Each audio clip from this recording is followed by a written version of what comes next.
Hello दोस्तों, welcome back on my YouTube channel. So दोस्तों, part की स्टार्टिंग चैंपिंग से होती है। चैंपिंग बार में ड्रिंक कर रही होती है और काफ़ी अपसेट होती है। इतने में उसके पास कौन आता है। वो कौन से कहती है कि मैं आज घर नहीं जाना चाहती। तो कौन कहता है क्यों। तो वो कहती है क्योंकि मेरे पेरेंट्स मुझे ऐसे इंसान से शादी करने के लिए कह रहे हैं जो मुझे प्यार तक नहीं करता, इसलिए मैं घर नहीं जाना चाहती। तो कौन कहता है आर यू श्योर कि तुम घर नहीं जाना चाहती और आज यहीं रहना चाहती हो। तो वो कहती है क्या तुम भी मुझे खुद से दूर कर दोगे। तो कौन कहता है मेरा वो मतलब नहीं था, मैं बस श्योरिटी कर रहा था कि क्या तुम आज सच में यहाँ रुकोगी। वो कहती है ऑफ कोर्स, मैं कोई झूठ नहीं बोल रही, मैं आज यहीं तुम्हारे साथ रहना चाहती हूँ। तो कौन चैंपियन की बातों को सुनकर मुस्कुराता है और कहता है जैसे तुम्हारी मर्जी, तुम यहाँ रहना चाहती हो तो रह सकती हो। आगे रोंग को दिखाया जाता है जो बहुत स्पीड में एक्सरसाइज कर रहा होता है और उसे कृत की बातें याद आ रही होती हैं। कृत ने उसे कहा था जब तुम्हारी बॉडी वीक होगी और जब तुम बहुत ज़्यादा इमोशनल होगे या तुम बीमार पड़ोगे, उस वक्त तुम्हारे अंदर मैक आ जाएगा और तुम मैक बन जाओगे। तो वो सोचता है कि मैं बहुत ज़्यादा एक्सरसाइज करूँगा और अपने आप को इतना ज़्यादा मजबूत और स्ट्रॉन्ग रखूँगा कि मैं ना तो वीक होऊंगा और ना ही मुझ में मैक आएगा। इसलिए वो बहुत स्पीड में एक्सरसाइज कर रहा होता है। अब स्पीड इतनी तेज़ होती है कि अचानक उसका पैर स्लिप हो जाता है और वो ज़मीन पर गिर जाता है। तो वहीं दूसरी तरफ क्यों अपने पेरेंट्स को लेकर काफ़ी ज़्यादा टेंशन में होती है। इतने में रोंग जो है वो मैक बन चुका था और वो क्यों के पास आता है और कहता है क्या हो, तुम्हें कोई प्रॉब्लम है क्या, तुम बहुत टेंशन में लग रही हो। तो वो कहती है तुम्हें कैसे पता कि मैं टेंशन में हूँ। तो वो कहता है क्या हो, जब भी टेंशन में होती है तो वो ज़मीन को स्टेयर करती है और इस वक्त तुम ज़मीन पर स्टेयर कर रही हो, बताओ ना क्या प्रॉब्लम है, मैं तुम्हारी हेल्प कर दूंगा। तो वो कहती है नहीं कोई प्रॉब्लम नहीं है, अब तुम आ गए हो ना तो सब कुछ ठीक हो गया है। और वो दोनों एक दूसरे से बातें करने लगते हैं। तो वहीं हमें चैंपियन को दिखाया जाता है जो बहुत ज़्यादा ड्रंक हो चुकी थी। उसने अपनी जैकेट को उतारा और बेड पर रखकर सीधा बेड पर गिरती है और सो जाती है क्योंकि वो ऑलरेडी बहुत ड्रंक थी। अब इतने में उसके पास कौन जाता है और उसे टच करने लगता है और उसके बाद सीन को यहीं पर कट कर दिया जाता है। नेक्स्ट मॉर्निंग जब रोंग उठता है तो वो सीसीटीवी कैमरे में देखता है कि क्यों और मैक की तो एक अलग ही बॉन्डिंग है और जेलसी फील करता है।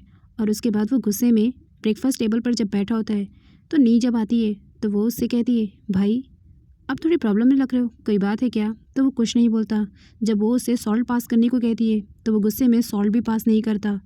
तो क्यों नी से कहती है ये ऐसे बिहेव क्यों कर रहा है, इसके चेहरे पर 12 क्यों बजाए। तो न्यूज़ से कहती है भाई को कभी कभी गुस्से के दौरे पड़ने लगते हैं।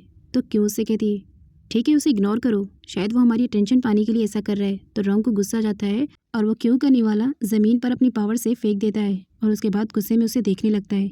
क्यों भी डर जाती है। उसके बाद वो गुस्से में उठकर वहाँ से चला जाता है। क्यों कहती है अब इसे क्या हो गया, आखिर ये हमारे साथ ऐसे बिहेव क्यों कर रहा है। अब मॉर्निंग में जब चैंपियन की आँख खुलती है तो उसका नशा उतर चुका होता है।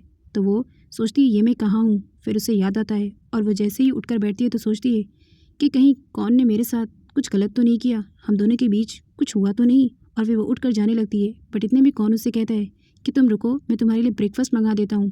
तो वो कहती नहीं मैं ब्रेकफास्ट नहीं करूँगी, मैं सीधा घर जाऊँगी। कौन उसे रोकता है लेकिन वो नहीं मानती और ज़बरदस्ती निकल जाती है। तो वहीं कौन जब घर पहुँचता है तो उसकी मॉम उससे पूछती है कि कल रात तुम कहाँ गायब थे। तो वो कहता है कि मैं अपने फ्रेंड्स के घर था। तो उसकी मॉम कहती कहीं ऐसा तो नहीं कि तुम किसी लड़की के चक्कर में इन्वॉल्व हो। तो वो कहता है नहीं मॉम ऐसी कोई बात नहीं है, आप मुझे गलत समझ रही हैं। अब कौन जब साइड में जाकर बैठता है तो वो सोचता है कि नाइट के सीन में उसने उसकी केयर किया था, ना कि उसके साथ कुछ गलत किया। और उसके बाद वो मुस्कुराने लगता है क्योंकि उसे चैंपियन से प्यार जो हो रहा होता है। अब रोंग जब ऑफिस में गुस्से से पहुंचता है तो वो मैक का और क्यों का गुस्सा अपने स्टाफ पर निकाल देता है, जिसकी वजह से स्टाफ भी काफ़ी अपसेट हो जाते हैं। अब जब रोंग वहाँ से उन लोगों को सुनाकर चला जाता है तो उनके पीछे स्टाफ बातें बनाने लगते हैं कि आखिर सर को हो क्या गया है। इतने में वहाँ पर क्यों आती है तो वो लोग क्यों से कहते हैं क्या आपने सर से कोई झगड़ा किया है क्या। सर बहुत ही ऑफ मूड में, उन्होंने हमें चिल्लाया भी। तो वो कहती है मुझे नहीं पता, जाकर अपने सर से ही पूछ लो। अब इतने में स्टाफ की आवाज़ सुनकर रोंग अपने केबिन से बाहर आता है और कहता है क्या कोई बात है, कुछ पूछना है तो बताओ मुझे। तो वो लोग कहते हैं नहीं नहीं सर, हमें कुछ नहीं पूछना है, हम तो बस मैडम को गुड मॉर्निंग बोलने आए थे। और उसके बाद वो लोग चले जाते हैं और रोंग और क्यों एक दूसरे को देखने लगते हैं। अब रोंग वही बातें बार बार सोच रहा होता है कि जब वो क्यों मैक के साथ होती है तो वो काफ़ी हैप्पी होती है और जब वो मेरे साथ होती है तो बस हमेशा फाइट करने लगती है। इतने में नोंग का कॉल रोंग को आता है और वो उसे कहता है कि मैं तुमसे मिलना चाहता हूँ, तुमसे कुछ ज़रूरी बात करना चाहता हूँ।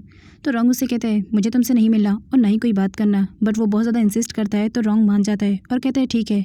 अब जो नी होती है वो कौन की बॉस होती है, इसलिए वो बार बार उससे अपनी सेवा करवाती है। कौन उसे मना भी नहीं कर पाता है। आज उसने उससे कॉफ़ी ऑर्डर करवाया था और फिर कहती है कॉफ़ी बहुत हॉट है, इसे छोटे पंखे से प्लीज़ ठंडा कर दो।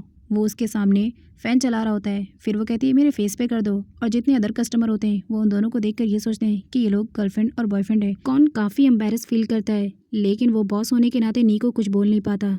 तो वहीं आगे रोंग जब नोंग से मिलने के लिए पहुंचता है तो वो उससे अपनी गलतियों के लिए माफ़ी मांगता है और कहता है प्लीज़ रोंग मुझे वापस से जॉब पर रख लो।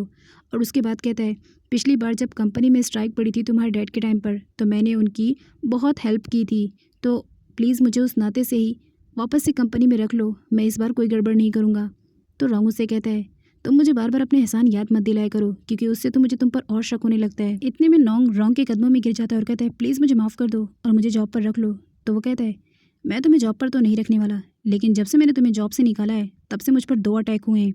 तो नोंग उससे कहता है वो अटैक्स मैंने तुम पर नहीं करवाए। तो वो कहता है मैंने तो तुम्हें नहीं कहा कि तुमने मुझ पर अटैक करवाया, आखिर तुमने खुद ही उगल दिया ना कि तुमने ही मुझ पर अटैक करवाया। अगर नेक्स्ट टाइम मुझ पर अटैक हुआ तो मैं तुम्हें जान से मार दूंगा। इतना कहकर वो चला जाता है। अब नोंग को काफ़ी गुस्सा आ जाता है और हमें उसके गेटअप में उसको दिखाया जाता है कि वो हेलमेट वाला बंदा कोई और नहीं बल्कि नोंग ही है, और उसी ने 2 बार रोंग पर अटैक किया था और इस बार उसके हाथ में बॉम्ब होता है और वो फिर से एक बार रोंग पर अटैक करने जा रहा होता है। अब रोंग जब अपनी कंपनी से निकलता है तो वो अपनी कार से घर जा रहा होता है, लेकिन तभी वापस से नोंग उसके पीछे आता है और एक बम को रोंग के टायर के पास फेंक देता है। अब बॉम्ब जैसे ही फटता है तो रोंग की गाड़ी का टायर पंचर हो जाता है। अब उसमें से रोंग गाड़ी से बाहर निकलता है और फिर वो देखने लगता है कि ये किसने किया। इतने में ही नोंग उसके सामने आ जाता है और उसके बाद वो कहता है आज मैं तुम्हें नहीं छोड़ूंगा, आज तो तुम्हारी जान लेकर ही रहूँगा। मैंने प्यार से बहुत समझाया पर तुम हो कि प्यार की भाषा ही नहीं जानते। और सीधा दौड़ते हुए रोंग के पास आता है और उसके पेट में चाकू से मार देता है। अब रोंग की हालत काफ़ी ख़राब हो गई थी। इतने में 2 बंदे आते हैं और वो रोंग की जान बचा लेते हैं और किसी तरह नोंग को वहाँ से डरा धमका कर भगा देते हैं। उसके बाद वो लोग कहते हैं कि इसे तो हॉस्पिटल ले जाना पड़ेगा, काफ़ी ज़ख्मी हो गया है, चाकू शायद अंदर तक चला गया है। तो वहीं दूसरी तरफ क्यों को दिखाया जाता है जो किसी को रेस्क्यू करने के लिए पहुंची होती है। वहाँ पर काफ़ी लोग घायल होते हैं। तो वहीं नोंग जो है वो वापस से हॉस्पिटल में भी पहुँच जाता है कि वो आज किसी न किसी तरीके से रोंग को मार देगा, और फिर वो चाकू लेके उसके सामने आता है, लेकिन बेड पर रोंग जो है वो जाग रहा होता है और वो उसका हाथ पकड़ लेता है। लेकिन इतने में रोंग जो है वो मैग बन जाता है और फिर वो कहता है तुम हो कौन, आखिर तुम मुझे क्यों मारना चाहते हो। इस वक्त वो मैग बन चुका था इसलिए नोंग को नहीं पहचानता है, तो वो उससे पुरानी अंदाज में फ़ाइट करने लगता है। अब नोंग जो है वो काफ़ी परेशान हो जाता है कि उसकी फ़ाइट का आंसर कैसे करे, क्योंकि वो पुरानी स्किल्स को आजमा रहा होता है। उसके बाद वो रोंग को छोड़कर वहीं से भागने लगता है। किसी तरह अपनी जान बचाकर जैसे ही वो बाहर निकलता है तो वो क्यों से टकरा जाता है। क्यों ज़ख्मी लोगों को इस हॉस्पिटल में एडमिट करने के लिए आई होती है कि तभी मैक उससे कहता है क्या हो, मेरी जान को खतरा है, कोई मुझे चाकू से मारने की कोशिश कर रहा है, प्लीज़ मुझे यहाँ से कहीं ले चलो। तो वो कहती है मैक तुम जल्दी से गाड़ी में बैठो, मैं तुम्हें ले चलती हूँ। फिर वो पूछती है वो है कौन। तो वो कहता है मैं उसे नहीं जानता वो कौन है, लेकिन प्लीज़ तुम जल्दी ड्राइव करो। इतने में नोंग जो है वो अब भी बाइक चलाकर उस एम्बुलेंस गाड़ी के पीछे आ रहा होता है। अब क्यों भी बहुत डर जाती है कि आखिर वो हेलमेट वाला बंदा है तो है कौन, और वो रोंग के पीछे क्यों पड़ा हुआ है। वो गाड़ी की स्पीड को इतना बढ़ा देती है कि सामने से आए हुए ट्रक से उसकी जान बच जाती है और वो लोग किसी तरह निकल जाते हैं। लेकिन जो नोंग होता है उसकी गाड़ी वहीं स्लिप खाकर गिर जाती है और वो रोंग का पीछा नहीं कर पाता है। उसके बाद हमें दिखाया जाता है कि रोंग जो है वो चैंपिंग के घर पर आया है और उसकी मॉम से उसने कुछ पैसे मांगे हैं। उसकी मॉम जब उसे पैसे देती है तो वो कहता है ये बहुत कम है, मुझे और चाहिए। तो चैंपिंग अपनी मॉम से कहती है मॉम उसे और पैसे दे दीजिए। अब उसकी मॉम अपने पर्स से वापस पैसे निकालती है और कहती है इतना काफ़ी होगा ना, क्योंकि इससे ज़्यादा मैं नहीं दे सकती। इतने में चैंपिंग के डैड आ जाते हैं और कहते हैं माना कि वो तुम्हारा रिलेटिव्स है, लेकिन इसका मतलब ये नहीं कि तुम उस पर पैसे लुटाती रहोगी, क्योंकि उसे मेहनत खुद करना चाहिए, खुद पैसे कमाना चाहिए। नेक्स्ट टाइम से तुम उसे कभी पैसा नहीं दोगी। अब नोंग को अपनी इंसल्ट फील होती है और वो चुपचाप उठकर वहाँ से चला जाता है। बट चैंपिंग के जो डैड होते हैं वो माँ बेटी को खूब डांट लगाते हैं और आइंदा पैसे देने के लिए मना करते हैं। तो वही रात हो जाती है और जो क्यों होती है वो गाड़ी को इतनी स्पीड में लेकर आगे बढ़ी थी कि उसे रास्ते का भी खौफ नहीं था और वो लोग किसी अनजान प्लेस पर आ चुके थे। तो वो कहती है अब क्या करेंगे। इतने में ही उसकी गाड़ी का गैस भी ख़त्म हो जाता है और वो परेशान होकर बाहर निकलती है और कहती है ओ माय गॉड, गाड़ी की गैस भी ख़त्म हो गई। अब वो जैसे ही अपना मोबाइल ऑन करती है तो देखती है कि इसमें बैटरी भी पूरी बैठ चुकी है और वो कहती है ये सब मेरे साथ क्यों होता है, आखिर मैं लोगों का क्या बिगाड़ती हूँ। अब उसका जो क्यूटनेस वाला फेस था मैक उसको देखकर हंसने लगता है। तो वो कहती है तुम्हें हंसी सूझी है, मैं यहाँ पर इतनी परेशान हो गई हूँ कि बैटरी भी नहीं है और गाड़ी में गैस भी नहीं है, अब हम घर कैसे पहुँचेंगे। और उसके बाद वो वापस से वैसे ही फ़नी फेस बनाने लगती है। तो मैक उससे कहता है रिलैक्स, हम कैसे न कैसे करके पहुँच जाएंगे, बट अब मैं तुम पर नहीं हंसूंगा, सॉरी। तो वहीं उसके डैड को दिखाया जाता है जो एक जर्नल लेके आते हैं जो उनके ग्रैंड मदर की होती है। अब क्योंकि मॉम जब उस जर्नल को खोलती हैं तो उसमें क्यों की तरह सेम फ़ोटो लगी होती है। तो वो कहती है ये क्यों की फ़ोटो यहाँ पर कैसे लग गई। तो वो कहता है कि ये हमारे ग्रैंड मदर की पिक है और हमारी क्यों सेम ग्रैंडमदर की तरह ही दिखती है। तो वो कहती है ऐसा कैसे हो सकता है। और फिर जब वो अगला पेज खोलती है तो और ज़्यादा शॉक्ड हो जाती है, क्योंकि वहाँ पर एक कोई दूसरी पिक होती है और कहती है ऐसा कैसे हो सकता है। और फिर इस सीन को यहीं पर कट कर दिया जाता है। मैक और क्यों वैन में बैठे होते हैं, लेकिन तभी क्यों को बार बार उस वैन में डेड बॉडीज़ नज़र आ रही होती हैं, क्योंकि वो अक्सर इस वैन से डेड बॉडीज़ को लेकर जाया करती थी। और वो बार बार ऐसे इमेजिन करने लगती है कि डेड बॉडीज़ अभी भी वैन में हैं, और डर जाती है और डर के मारे सीधा मैक के बगल में आकर बैठ जाती है और कहती है मुझे बहुत डर लग रहा है।